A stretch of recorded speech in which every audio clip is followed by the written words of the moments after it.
Oi, daerah ini bukan hakmu. Jangan macam-macam kau di sini. Yeah, let's go.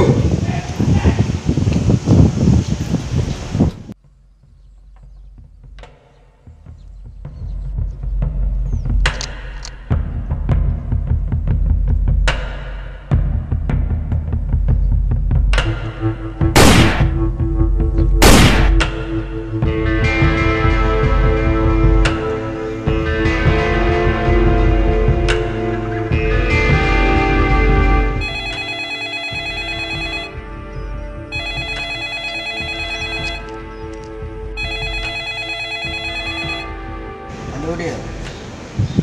Aku dikeroyok. Okey, di mana?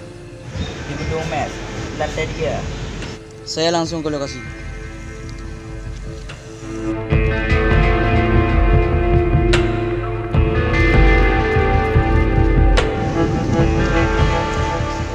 Apa yang terjadi?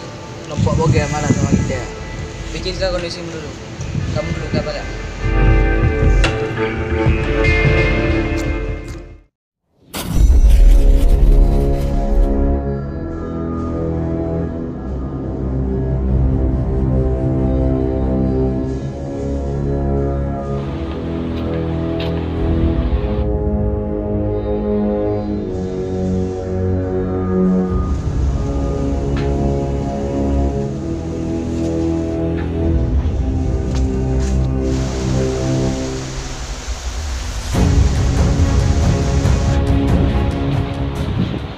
Bos, kawan kita ada luka.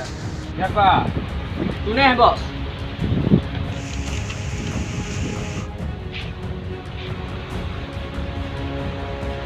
Di mana kejadiannya? Di mes, bos. Saya punya misi untuk kalian. Kalian harus menjalankan misi ini dengan baik. Untuk itu, Tuneh harus dalam keadaan sehat kembali. Kalian harus selamatkan 3 orang yang lagi disandera. Di mana mereka disekap, bos? Yang harus kalian lakukan adalah